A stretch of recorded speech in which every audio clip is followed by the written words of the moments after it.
안녕하세요. 자, 오늘은 대한민국 국가인권위원회, 우리가 흔히 인권위라고 부르는 것에 대해 이야기해 볼까 합니다. 이름은 참 익숙한데 그래서 정확히 뭘 하는 곳이냐 물으면 사실 좀 헷갈리죠. 특히 법원도 아니라는데 무슨 힘이 있다는 건지 궁금하셨을 거예요. 오늘 그 궁금증 제가 속 시원하게 한번 풀어드리겠습니다. 그렇죠. 바로 이 질문입니다. 아니, 법원처럼 판결을 내리는 것도 아닌데 인권위가 대체 뭘 할 수 있다는 거야? 아마 많은 분들이 딱 이렇게 생각하실 거예요. 네, 맞습니다. 인권위는요, 우리가 아는 그런 사법기관하고는 작동 방식이 완전히 달라요. 그리고 바로 그 지점이 오늘 이야기의 가장 중요한 핵심입니다. 자, 여기 한번 보세요. 이걸 이해하면 거의 끝난 겁니다. 법원을 날카로운 칼에 비유할 수 있다면요. 인권위는 어둠을 밝히는 빛이라고 할 수 있어요. 법원이 판결이라는 칼로 딱 잘라서 강제력을 행사하잖아요.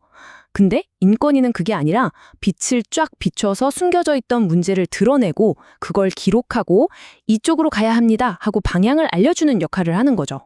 칼이냐 빛이냐 이 차이만 머릿속에 딱 넣어두시면 오늘 이야기는 정말 쉬워집니다. 좋습니다. 그럼 첫 번째 이야기, 칼이 아닌 빛부터 본격적으로 시작해 볼게요.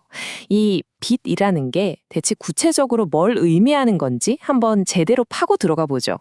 인권위를 설명하는 정말 기가 막힌 표현이 있어요. 바로 제도화된 자기반성. 와, 진짜 멋진 말 아닌가요? 이게 무슨 뜻이냐면 국가가, 그러니까 국가기관이 혹시라도 저지를 수 있는 인권 침해나 차별 같은 것들을 감시하기 위해 국가 스스로가 만든 독립기구라는 거예요. 말하자면 국가라는 거대한 존재가 자기 얼굴을 비춰볼 수 있도록 옆에 둔 거울 같은 거라고 생각하시면 됩니다. 아니, 근데 이렇게 특별한 기관이 대체 왜 어떻게 만들어졌을까요? 그냥 뚝딱 생긴 건 아닐 거 아니에요? 자, 두 번째 파트, 국가가 한 약속입니다. 이건요, 그냥 기관 하나 만든 것 이상의 의미가 있어요. 우리 사회 전체가 함께한 아주 중요한 약속이었죠. 자, 시간을 살짝 거슬러 올라가 볼게요. 1993년에 유엔에서 파리 원칙이라는 게 채택이 돼요. 이게 뭐냐면 전 세계 국가인권기구는 이렇게 만들어야 한다는 일종의 국제 표준, 가이드라인 같은 겁니다. 그리고 그걸 바탕으로 드디어 2001년에 대한민국에도 국가인권위원회가 문을 열게 된 거죠. 어두웠던 시대를 지나서 이제는 인권을 국가 운영의 중심에 놓겠다는 아주 강력한 선언이었던 셈입니다. 근데 이 파리 원칙이라는 게 생각보다 되게 중요해요. 핵심은 딱 세 가지입니다. 첫째, 정부로부터의 독립성. 둘째, 사회의 다양한 목소리를 담아내는 다원성. 그리고 마지막으로 그냥 이름만 있는 게 아니라 실질적인 힘을 갖춰야 한다는 실효성. 바로 이 세 가지가 인권위 설계도의 뼈대인 거예요. 그러니까 그냥 우리끼리 대충 만든 게 아니라 확실한 국제 표준에 맞춰서 설계된 기관이다. 이 말이죠. 자, 좋습니다. 이론은 이제 충분히 알았고, 그럼 이제 가장 중요한 실용적인 이야기로 넘어가 보죠. 그래서 우리 같은 보통 시민들이 이 빛이라는 걸 도대체 어떻게 쓸 수 있는 걸까요? 세 번째 파트, 인권위 사용 설명서를 펼쳐보겠습니다. 인권위가 하는 예를 크게 네 가지로 나눠 볼 수 있어요. 첫 번째는 당연히 개인의 억울한 일을 조사해서 풀어주는 사건 구제고요. 두 번째가 진짜 중요한데 바로 정책 개선입니다. 이건 뭐냐면 한 사람의 문제가 아니라 계속 반복되는 문제들 있잖아요. 예를 들어 군대 내의 어떤 부조리라던가 장애인 이동권 문제 같은 거요. 이런 건 아예 시스템 자체를 바꿔야 하잖아요. 그래서 법이나 제도를 바꾸라고 목소리를 내는 겁니다. 그리고 세 번째는 사회 전체의 인식을 바꾸는 인권 문화 확산. 마지막으로 우리나라의 국제 기준을 계속 소개하는 국제 기준 연결 역할까지. 정말 할 일이 많죠? 와, 너무 복잡하다고요? 괜찮습니다. 다른 거 다 잊어버리셔도 좋은데 이 숫자 4개는 꼭 기억해 주세요. 바로 1331. 혹시라도 내가 또는 내 주변 사람이 억울하게 인권 침해나 차별을 당했는데 어디에 말해야 할지 정말 막막할 때 있잖아요. 그럴 땐 그냥 국번 없이 1331, 일단 여기로 전화하는 겁니다. 모든 건 여기서부터 시작될 수 있어요. 그럼 1331에 전화를 걸거나 해서 진정을 접수하면 어떻게 될까요? 자, 절차는 이렇습니다. 먼저 1단계, 여러분이 상담을 하고 사건을 접수해요.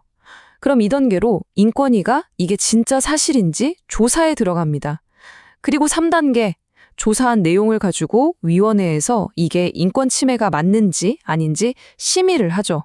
그리고 마지막 4단계에서 이거 시정하세요 하고 권고를 내리는 겁니다. 어때요? 좀 복잡해 보일 수도 있지만 그래도 굉장히 체계적으로 움직이죠. 자, 그럼 심의 결과는 어떻게 나올까요? 크게 세 가지로 나뉩니다. 먼저 인용. 이건 네, 당신 말이 맞네요. 인권 침해입니다. 하고 여러분의 손을 들어준 거예요. 그 다음은 기각. 이건 뭐냐면 조사는 다 해봤는데 이걸 인권 침해라고 단정하기는 좀 어렵겠습니다. 라는 뜻이고요. 마지막으로 각하가 있는데 이건 아예 이 사건은 저희 인권위가 다룰 성격의 사건이 아니네요. 하고 돌려보내는 겁니다. 이 세 가지 중 하나로 결정이 나는 거죠. 자, 그럼 여기서 다시 맨 처음 던졌던 질문으로 돌아가 봐야 합니다.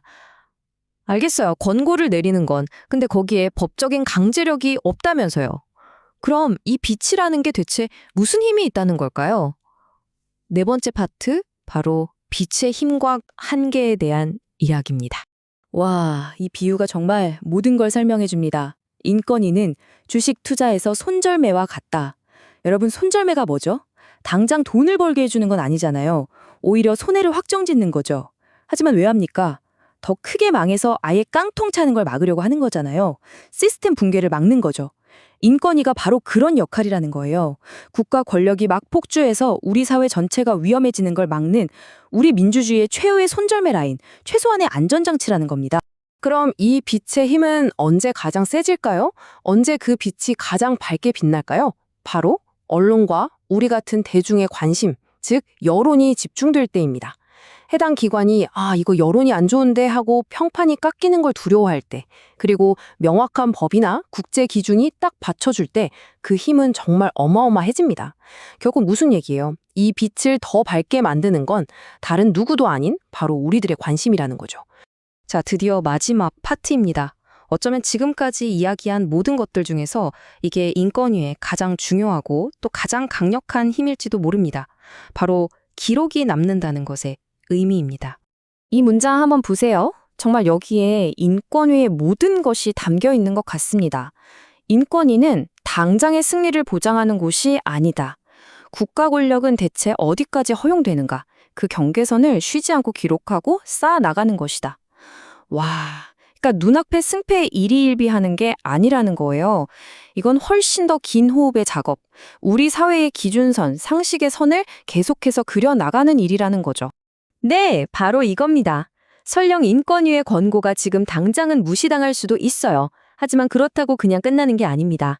이러이러한 인권 침해가 있었다는 공식적인 기록이 남게 되거든요. 이 기록은 절대로 사라지지 않습니다. 차곡차곡 데이터로 쌓여서 나중에 새로운 법을 만들거나 재판에서 중요한 판례가 되거나 궁극적으로는 우리 사회 전체의 생각을 바꾸는 아주 중요한 밑거름, 근거가 되는 겁니다. 그러니까 당장은 진 것처럼 보여도 그 기록 하나하나가 미래를 바꾸는 희망의 씨앗이 되는 셈이죠. 그래서 마지막으로 이 질문을 여러분께 던지면서 마무리할까 합니다. 칼이 아닌 빛으로 이렇게 차곡차곡 쌓여가는 이 수많은 기록들. 이 기록들은 과연 앞으로 우리 사회를 어떻게 또 무엇을 바꾸게 될까요? 그 빛을 얼마나 더 밝게 또 얼마나 더 멀리 비추게 할 것인가?